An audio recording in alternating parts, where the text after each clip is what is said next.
A cada dia o número de casos de bullying vem crescendo no Brasil. Muitos desses vistos e divulgados na internet, o que pode acabar estimulando mais jovens a rir desse problema e também incentivando outros a fazerem a mesma coisa. O fato é que essa situação está espalhada no país inteiro, levando sofrimento para a criança que passa por isso e preocupação aos pais. E quem vai falar conosco ao vivo aqui no estúdio é a pedagoga e também professora da Fevale, Cristiane Ramos Vieira.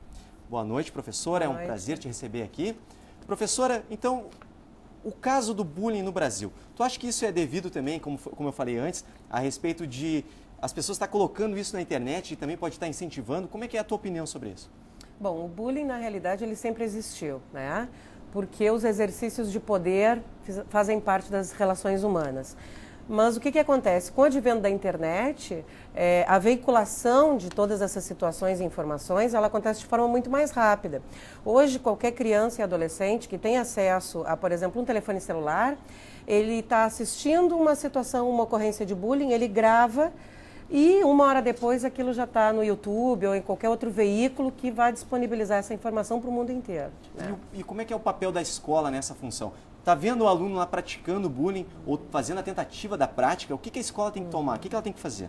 Bom, a escola tem que estar constantemente atenta a esse tipo de situação, nas situações principalmente que envolvem aquilo que a gente enxerga, né? Por exemplo, no caso, vamos tomar esse exemplo de novo, alguém da escola assiste uma criança filmando uma outra sendo agredida verbalmente, isso é aquilo que aparece, mas também tem aquelas coisas que não aparecem. As crianças que sofrem agressão verbal, por exemplo, com apelidos, com brincadeiras que possam causar algum tipo de constrangimento. E a escola, então, por meio da orientadora educacional, da sua coordenadora pedagógica, tem que estar constantemente atenta a isso. Mas até onde é o limite do bullying? O que é bullying numa escola? O bullying é qualquer forma de situação que envolva o constrangimento, né, de uma criança, de um jovem, um apelido, por exemplo. Alguma coisa relacionada a uma questão física, né? Uma menina que é gordinha, um menino que é gordinho, por exemplo, ou alguma questão que envolva uma dificuldade, né? Tudo isso denota uma situação de bullying. Qualquer coisa que eu vá fazer ao outro, que eu vá dizer ao outro, que vá fazer com que ele se constranja. Uma nota baixa, por exemplo, os colegas riem dele. Também pode ser, né? Mas isso pode ser por uma dificuldade, não necessariamente porque ele não aprende, enfim. Qualquer coisa que denote um constrangimento pode ser caracterizado como bullying. E os pais, quando veem o filho, como é que eles vão saber que o filho está sofrendo bullying? Quais são as reações da criança quando ela chega em casa? Como é que é isso? Alguns sinais, né? E que a gente, como pai, como mãe, precisa ficar atento. Por exemplo, uma criança que, de repente, não quer mais ir para a escola. Uma criança que não quer, que fica inventando situações. Hoje minha perna está doendo, eu acho que eu não vou ir. Hoje o que acontece é que a aula vai só até às 10 horas, então eu acho melhor eu não ir. Todas essas situações nos dizem alguma coisa. Por que a criança não está querendo ir para a escola? O que acontece? Uma criança que não tem um número de faltas expressivo e de repente não quer mais ir, isso é um sinal. Fora os sinais aparentes. Uma criança que chega arranhada, uma criança que chega com a roupa rasgada. Isso são sinais de que ela está dando que as coisas não estão bem. A tendência, então, é a criança mentir ou não falar para os pais que ela está sofrendo bullying. Ela pode ocultar por um tempo, porque isso é uma situação de constrangimento, como eu já tinha dito, né? Então, a criança não quer expor aquela situação. Principalmente por quê? Porque entre o grupo isso pode não ser bacana. Né? Os apelidos, por exemplo, que são muito comuns. O baixinho. Ele não vai chegar em casa e vai dizer, estão me chamando de baixinho, eu não gosto. Num primeiro momento, então, aquilo vai ficar oculto. Mas com o passar do tempo, aquela situação vai se tornando um incômodo e, bom, ele pode dizer isso, pode verbalizar ou ele pode guardar. Né? O que, nos dois casos, é ruim. Então, uma boa conversa entre pais e filhos é uma alternativa também. É uma excelente alternativa e, principalmente, o olhar sobre aquilo que está acontecendo. Qualquer mudança de comportamento. Porque nós, como pais, às vezes podemos pensar, não, isso é normal entre as crianças, entre os jovens, né? Isso acontece, isso é da rotina. Não é bem assim. Então, primeiro, o nosso olhar cuidadoso sobre alguma mudança comportamental.